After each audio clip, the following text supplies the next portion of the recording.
It has been an unbelievable week in spaceflight. We've had some of the most exciting and crazy and unpredictable missions happen in just the last 72 hours.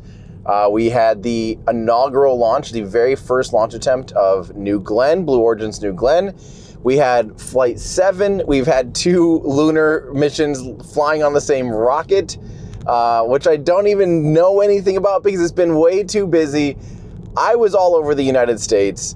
It has been just the nuttiest month of my life, and there is a lot of spaceflight to talk about. So join me for another episode of Spacewalk Podcast.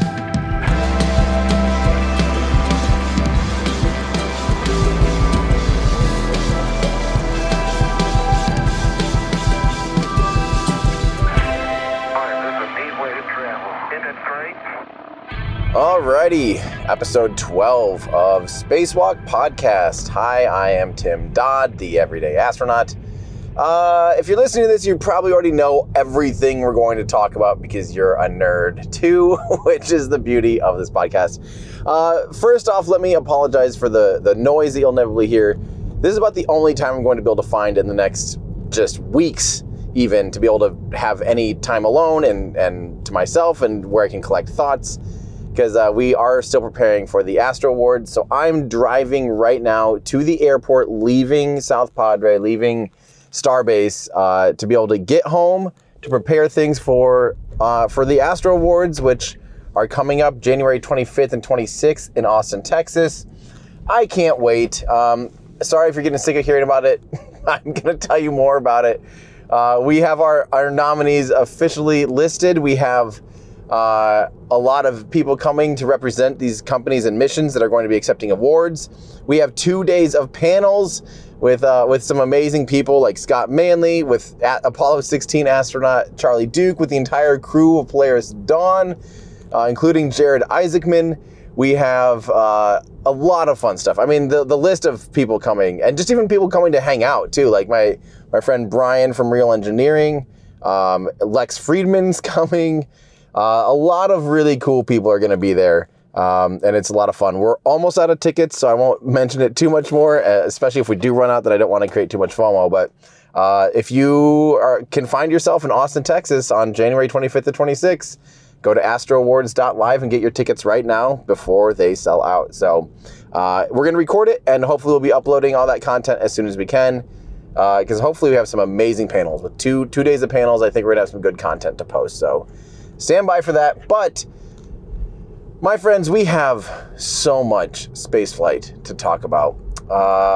Where do we even start? So for me, in my world, as you guys know, I don't go to every launch. I don't cover every launch. It'd be physically impossible these days. There's hundreds of rocket launches per year now. And when I first started this, literally there were like a dozen. And that was about my, upload and stream schedule. To be like, yeah, I'll stream about once a month, and I kind of continue to do that same thing. But this week was a major break from that because I had to be in California. I had to / got to be in California at Vandenberg Space Force Base to cover Transporter 12, which had a lot of cool stuff. As always, 131 payloads on that mission.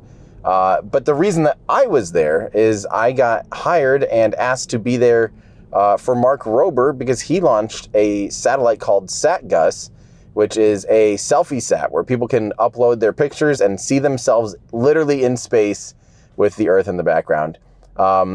It's funny because I am surprised that people don't understand the significance of this mission. I know it could seem, like on the outside, it kind of seems silly. Like, why would I prioritize a selfie sat? And B, why is that anywhere? Like, who cares kind of thing? It's easy for people to be snarky about it. But when you actually truly consider the significance of Mark's audience, his an impressionable young audience of families and kids, the idea that they can literally get a picture of themselves in space is incredible. Like, what could be more inspiring than literally seeing yourself on a spacecraft in space? Like, I'm sorry, I actually think that's like the perfect embodiment of bringing space down to Earth for everyday people. And I think this has the potential to reach a huge new audience, get them unbelievably excited. Mark's reach is I mean, like something like 60 million YouTube subscribers or something. the amount of people that are going to be inspired by this is just, you can't even guess. Like, you just don't even know.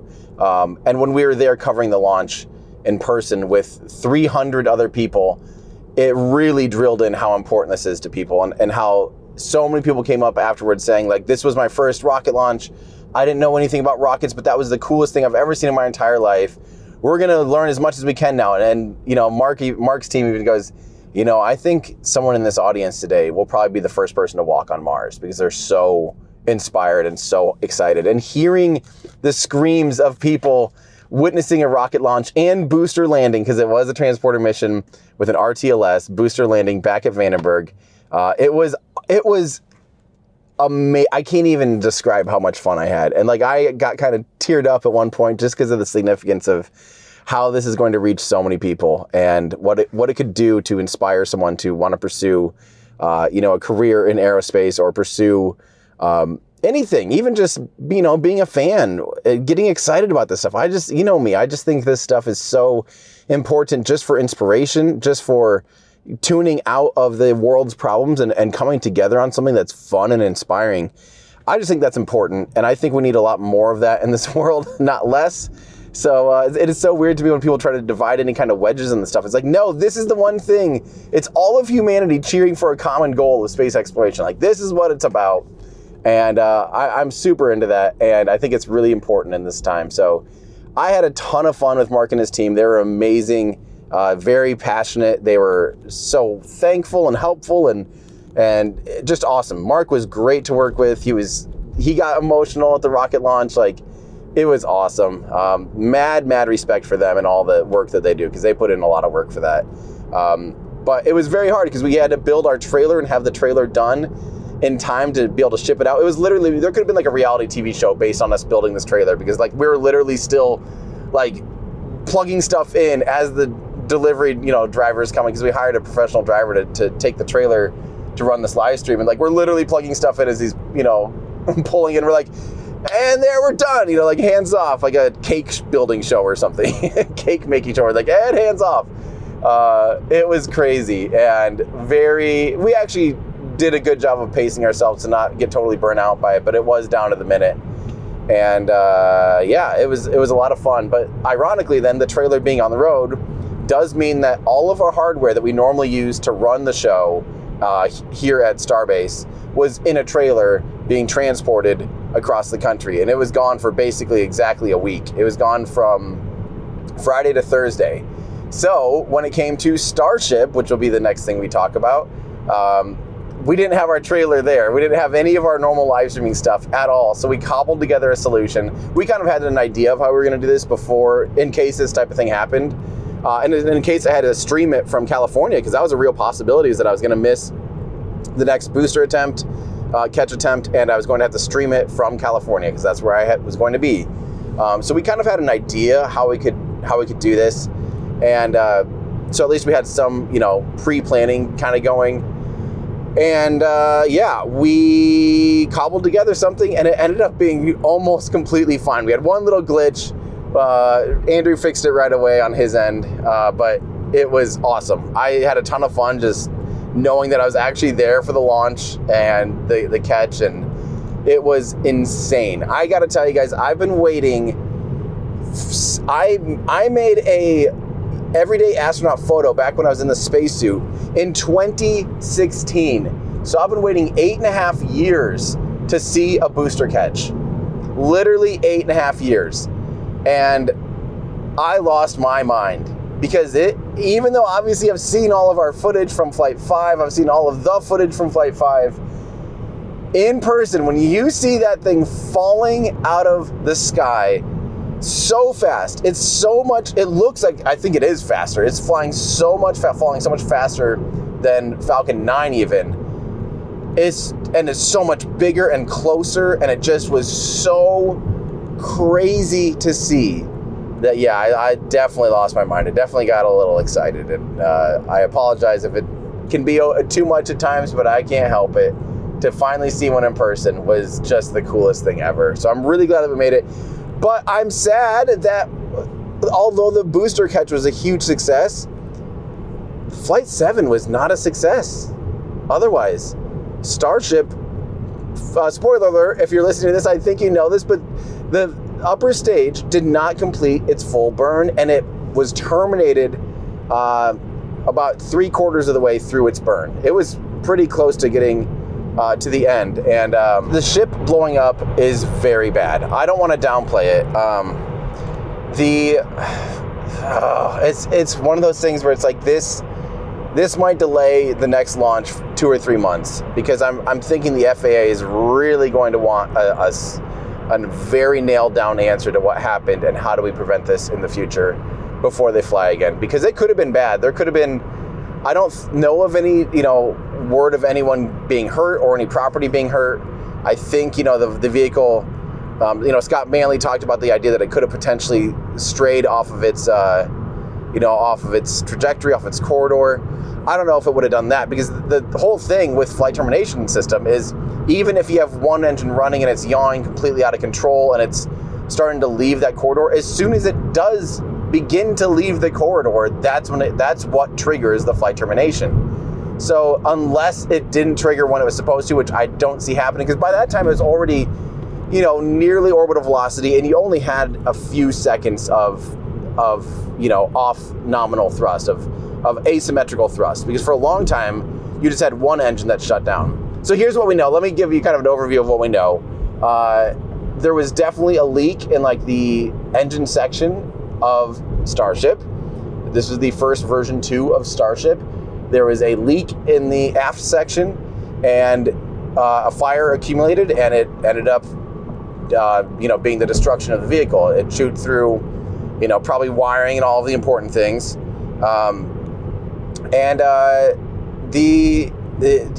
It was very not good. We kind of saw something similar to this in Flight 2. This one, in my opinion, is a lot worse than Flight 2, because of the fact that, this Starship is supposed to be so much more refined. The first version 2 really should be closer to an operational rocket. So losing it in a similar manner to something they should have already learned from is not great. This is an incredibly complex vehicle, though, and they made substantial changes to the fuel delivery system specifically that is maybe not massively surprising that we saw, that there was things that unknowns that crop their head up, and they'll no doubtedly learn from this and make a better vehicle, but it just really does suck. It sucks, and I hope that they figure it out quickly. But my point with the automatic flight termination system is, what we do know is that you can see on the telemetry on the live stream that the engines begin shutting down, first with one of the center 3 Raptor engines, and then later with some of the outer ones, and they kind of all start going out. And for a little while, though, it was definitely burning with massively asymmetrical thrust, which resulted in it, it could have been rolling or pitching or yawing, well, not rolling, but pitching or yawing off axis and off of its normal flight trajectory. How much did it meander again outside of its, how much did it deviate from its flight path? I don't know. SpaceX obviously has that data. Did it continue firing and operating once it was outside of its flight corridor?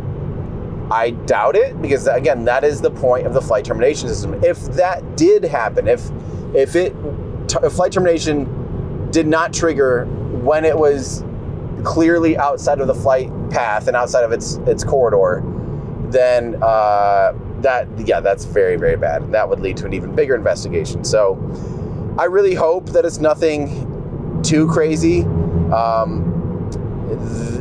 My guess, though, my gut feeling is we're going to see at least a 3-month delay, 2 to 3 months. I'm not going to be surprised if this takes quite a bit longer to really, really solidify. And because the crazy thing, here's what you have to remember.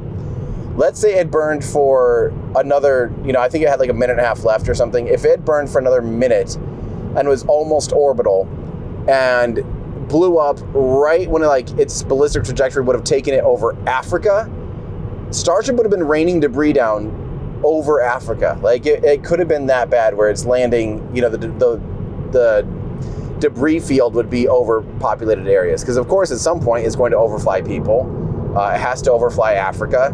And that could have been a real possibility if this had happened just a little bit slower or later. I don't know. It's not good, and I really, frankly, expected better from version 2 by now.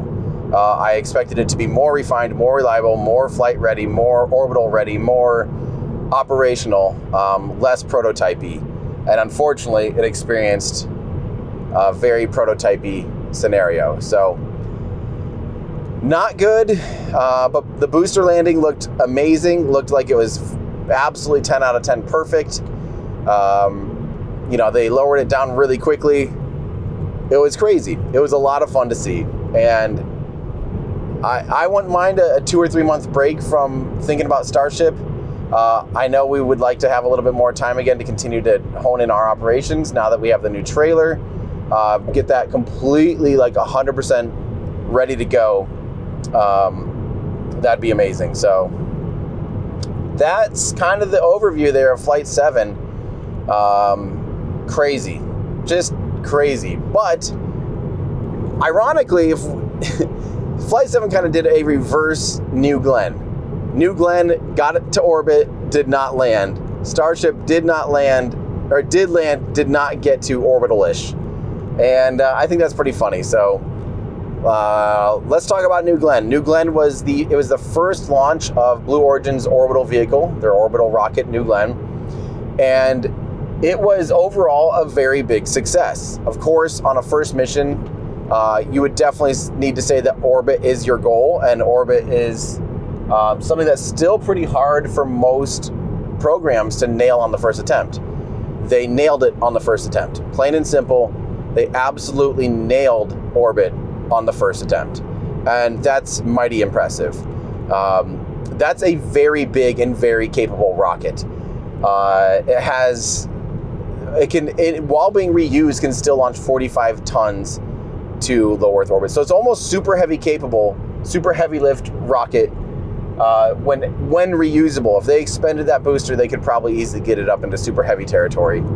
Very impressive. The one thing that really shocked me, though, was how slow it left the launch pad this time.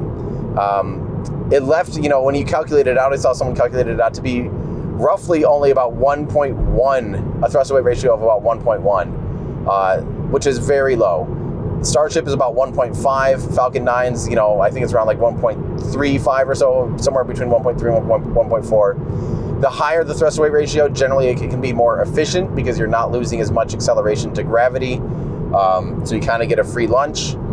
If it accumulates a lot. Like if you go from a 1.1 to a 1.5, it's although it's only 50% more, or not even 50% more thrust, it's 5 times more net work. So it's very beneficial when you're fighting gravity. When your acceleration vector is directly anti-gravity, then you really need to have a lot of acceleration when possible. However, I do think, looking back at what Jeff said in my interview, he really did make it sound like, they were going to be taking it pretty easy at first on the BE4s. So maybe they throttled down. Maybe they weren't pushing the BE4s. Maybe they're just like, you know what, this will work. And, let's say they ran it at 90% throttle rating. Then that'd be, then if they, on the next launch, push it to 100, they could get more like a 1.3 to 1 thrust to weight ratio, which would be substantial, and it would look very different, and it would perform a lot better. So we'll see, and maybe there's room to start upgrading the BE4 in the next few years. That was the main surprise. The fact that they were not able to land the booster wasn't a huge surprise to me, simply because the fact that it was their first try ever for an orbital vehicle. It'd be the largest vehicle to be caught downrange like this, to land downrange. Starship obviously lands return to launch site, which from an energy standpoint and a trajectory standpoint is technically easier. It's easier on the rocket than having a lot of extra velocity going downrange. So they were definitely playing with what I think is a lot more difficult. Even when SpaceX first landed on the drone ship for CRS-8, they were still doing a bit of a boost back burn and basically dropping more or less straight down. It took them a little while to master the high energy trajectories where they're more or less following the ballistic trajectory and doing, obviously negating having the entry burn and all that stuff, but they were actually doing a boost back burn, so the booster more or less fell straight down and didn't have all that horizontal velocity. So Blue Origin was definitely trying for something very difficult for the first landing. So the fact that it didn't land wasn't that surprising to me. I wish it would have. That would have been amazing. That would have been, I think they would have got a lot of fans. A lot of haters would have turned to lovers if they had stuck the booster landing for the very first launch. And even if they stick it on the second one and start getting into operational flights this year, that would still be a very big deal. And I do think it hushed some critics. Although, who knows? Critics will always find something to complain about and say it wasn't done good enough, no matter what, for everything. So easy to be a critic, hard to do cool things in space.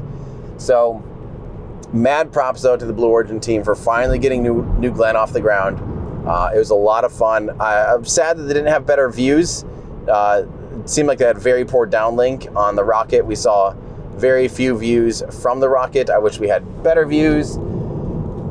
In the future, maybe, guys, in the future. That doesn't matter, you know. Yes, it matters to us, but that does not matter in the grand scheme of things.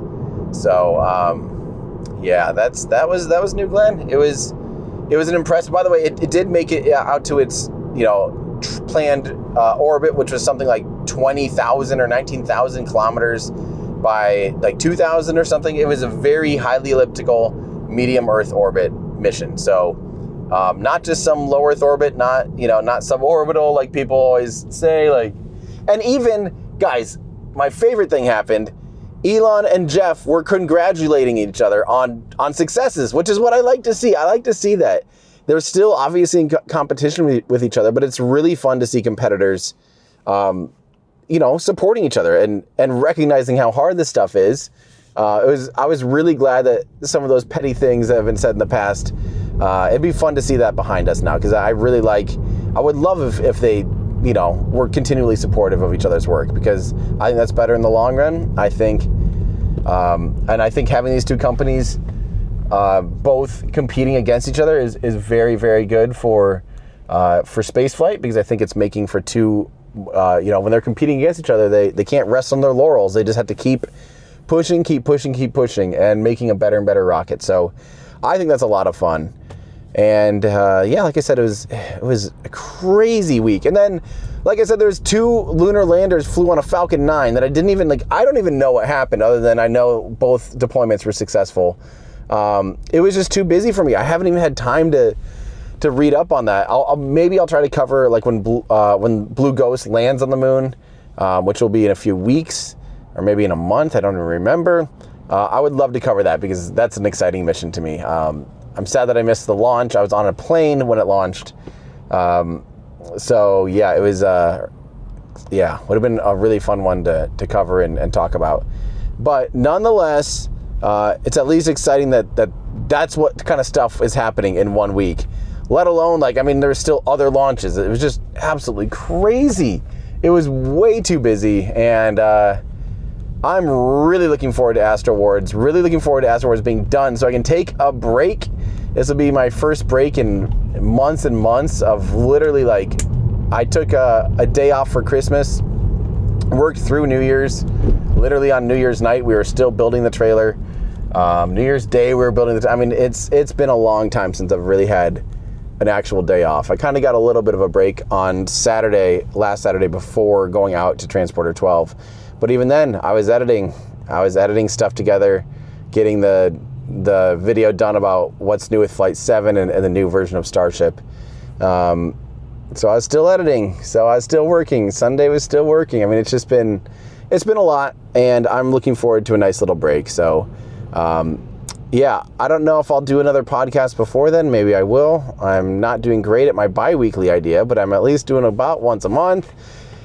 But I didn't even answer any of your questions either, because I just got in the car and was like, I have to do this right now. This is my only chance to really do this. So I apologize that I didn't take any questions from you guys. Normally I do. The last 2 have been an exception, and I apologize. It's just been pure nuts. Pure nuts in my world. So I'm just going to keep it short and simple. Those are my thoughts on those things. I hope you guys have a fantastic week.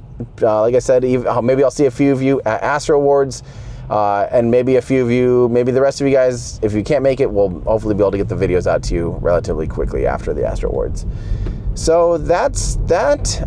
Thank you guys so much for hanging out and listening, and I hope you have a fantastic new year. I hope 2025 treats you well, and be good to each other. So thank you for joining me on this episode of Spacewalk Podcast.